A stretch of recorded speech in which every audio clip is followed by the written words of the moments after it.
শুরু করছি পরম করুণাময় আল্লাহর নামে। হে বিশ্বদরদী, আজ আমি আপনাদেরকে কালেমা তয়্যিবার প্রথম অংশটির গভীরতম ব্যাখ্যা দেওয়ার চেষ্টা করব এবং খুব সহজ ভাষায় বোঝানোর চেষ্টা করব। তাই আপনাদেরকে বিনম্রভাবে অনুরোধ করছি ভিডিওটি শেষ পর্যন্ত শোনার জন্য।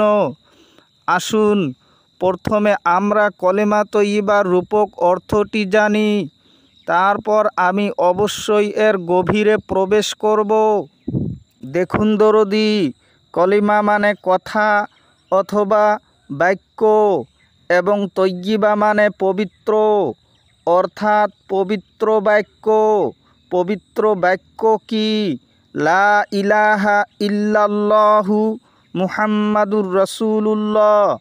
অর্থ, আল্লাহ ছাড়া কোনো বিধানদাতা নাই অথবা কোনো উপাস্যক নাই এবং মুহাম্মদ সাল্লাল্লাহু আলাইহি ওয়াসাল্লাম আল্লাহর রসুল।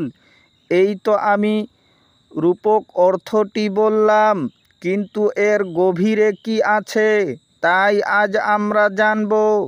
দেখুন দরদী, আপনি তো নিজেই বলছেন যে আল্লাহ ছাড়া কোনো উপাস্য নাই, তাহলে আপনি কেন সৃষ্টিকে আলাদা আলাদা অস্তিত্ব দিয়ে যাচ্ছেন? কোনো সৃষ্টির তো নিজস্ব কোনোই অস্তিত্ব নাই, তিনার অস্তিত্ববিহীন। আর যদি আপনি মনে করেন যে আল্লাহর বাহিরে সৃষ্টির নিজস্ব অস্তিত্ব আছে, এটাই হবে শিরিক, অথবা কালেমা তয়্যিবাকে অস্বীকার করা হবে। দেখুন দরদী, সমগ্র সৃষ্টি অসীম অখণ্ড একক একটি অস্তিত্ব এবং তাহা সত্য দ্বারা বা সত্যসহ বিকাশ করা হইয়াছে। সুতরাং সৃষ্টির কোথাও মিথ্যা, অন্যায় বা কলঙ্ক নাই। এটাই হলো পবিত্র বাক্য। এই পবিত্র বাক্য আপনি আমি মুখে বলছি, কিন্তু মানতে পারতেছি না।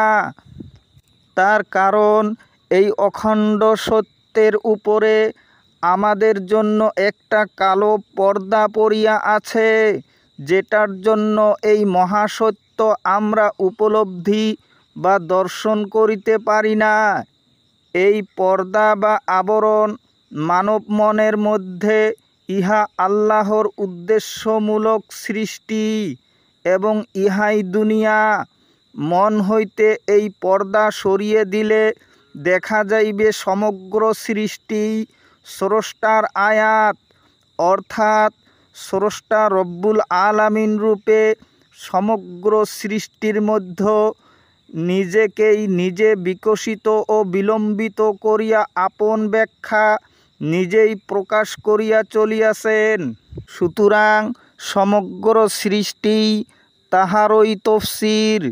এই জন্যই সৃষ্টির কোথাও মিথ্যা আরোপ করিবার স্থান নেই, কারণ সৃষ্টির কোনো বস্তুর নিজস্ব কোনো অস্তিত্বই নেই। উহা তাহারই গুণের প্রকাশ, অথবা উহা তাহারই আংশিক সিফাতের পরিচয়। কিছুই আল্লাহ হইতে বিচ্ছিন্ন নয়। এটাই হলো পবিত্র বাক্যের উদ্দেশ্য। তাই হে দরদী, এই সৃষ্টিময় তৌহিদের এই রূপটি প্রত্যক্ষ করিতে চাইলে মানুষকে তাহার আমিত্বের আবরণ হইতে ছুটিয়া আসিতে হইবে। অন্যান্য সৃষ্টির মতো মানুষও আল্লাহর দ্বীনের দ্বারা পরিচালিত হইতেছে, কিন্তু সে তাহার আমিত্বের মধ্যে বাস করার কারণে এবং মানবরচিত বিধানসমূহ পালন করার জন্য আল্লাহর দ্বীন উপলব্ধি করতে পারে না। তাই প্রত্যেকটি মানুষকে আপন রবের উপর নির্ভরের সাধন করিতে হয়, অর্থাৎ আপন রবের নির্দেশে জীবনটাকে অতিবাহিত করতে হয়। এটাই হলো কলিমা তয়্যিবার প্রথম অংশটির গভীরতম ব্যাখ্যা। তাই হে দরদি, আপনারা মন থেকে সকল সৃষ্টিকে ভালোবাসা দিয়ে যান, তবেই আপনি কালেমা তয়্যিবার প্রথম অংশটিকে পূর্ণভাবে মানলেন।